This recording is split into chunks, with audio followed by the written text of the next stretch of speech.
Step one is going to be to kill your power. In my case, the people who were here before me didn't exactly wire this place well.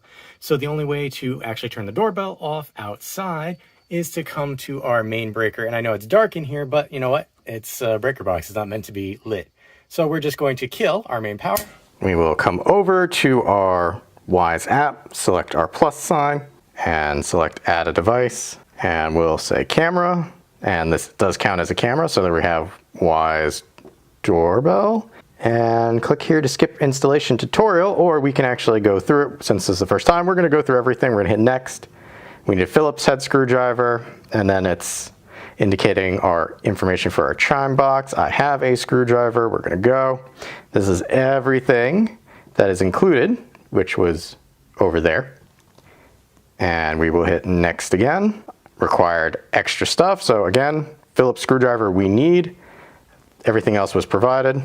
Next. And we already turned off the power since I watched a bunch of videos too, so I already knew that. Next, we're going to open the chime box and then figure out if we have a 2-wire setup or a 3-wire setup. So we're just going to come in, take this off our chime box, which is pretty dusty. And this is partially why I cut the power, but just to be safe, just to make sure that there's no power going to it, we're good. Okay. So we have a 2-wire setup because we only have a front door, but if we had a back doorbell, it would be a 3-wire setup. It is recommended that you come in and for future installations, take a picture of what you got. And then what we're going to do is we are going to remove our 2 wires and attach them via the included cap and wire to bypass the chime box, because Wyze is not going to use this. So we'll come back in a moment. The bypass wire and caps are not terrible to actually install. You don't really need any extra tools except for the caps here.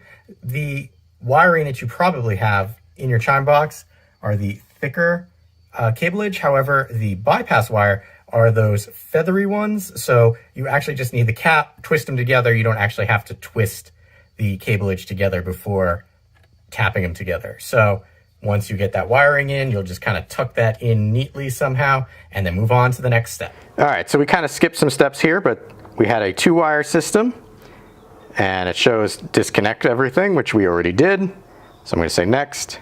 We did it, yay, put the chime box back on, and then prepare for installation. Next. So what we have to do now is disconnect the existing doorbell. So in our case, the existing doorbell is actually my Sky Bell that I was testing out a couple years ago. So for me, removal of this is going to be slightly longer than if you have a generic doorbell, because for me, I have an extra screw and then the plate underneath. So we'll come back when that's off. All right, so I got my Sky Bell off. I've got the mounting plate pretty much removed, and then I just have to finish unwrapping our cableage, after which we'll go to the next step, which will be to get our Wyze mounting plate here. Hopefully the plate that I will be using will be similar in size. I do hope that I can use the existing holes. However, I feel that it's a little shorter, so I'm gonna have to at least drill 1 new hole. All right, doorbell removed, we go next. So what we're gonna do is we are going to say flat against this. So we want parallel. So we're selecting the wall plate, or if we did the wedge, so wall plate is this, wedge is that. So it kind of rocks back and forth, showing you. We're going to try the wall plate. If we need to do the wedge, we can update to the wedge.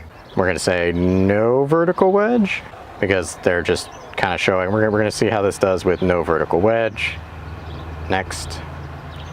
All right, so we're going to get the wall plate and screw our wall plate in. The wall plate has a very faint up sign right there. So just so you know where you're mounting it correctly. There was a change of plans because of the spacing I had between my wall and where I was putting this thing in. I had to use the wedge, which means just putting the wedge in first and then putting the plate in. Now it says we have to attach the wiring via the connectors. We're going to say next just to see what it says. So we're gonna say connect it using the extenders. We have these here, so we're not really gonna have to use the extenders because with the wedge, we also get extra room to tuck it up back in there. So we're gonna do that next. So once again, Wyze decided to make a liar out of me. If you don't have long enough cableage here, you will need to use the extenders, which I ended up having to do, but thankfully I'm using the wedge, so I'll be able to tuck things up inside. We're gonna select next, and it says to turn on our doorbell power, so we can make sure that that's actually working. So that's what we're going to do next. So we turn the power back on. You can see there it's flashing orange and saying ready to connect. We're gonna hit next. Once you hear your doorbell saying ready to connect, that actually pretty much is the end of the installation process. You can take and mount it up on your plate here, which just pretty much slides into place, whether you're using the angled plate or the flat plate, and it will continue to say ready to connect until you're ready to connect. So that ends the installation portion, and then it just moves into the actual setup process.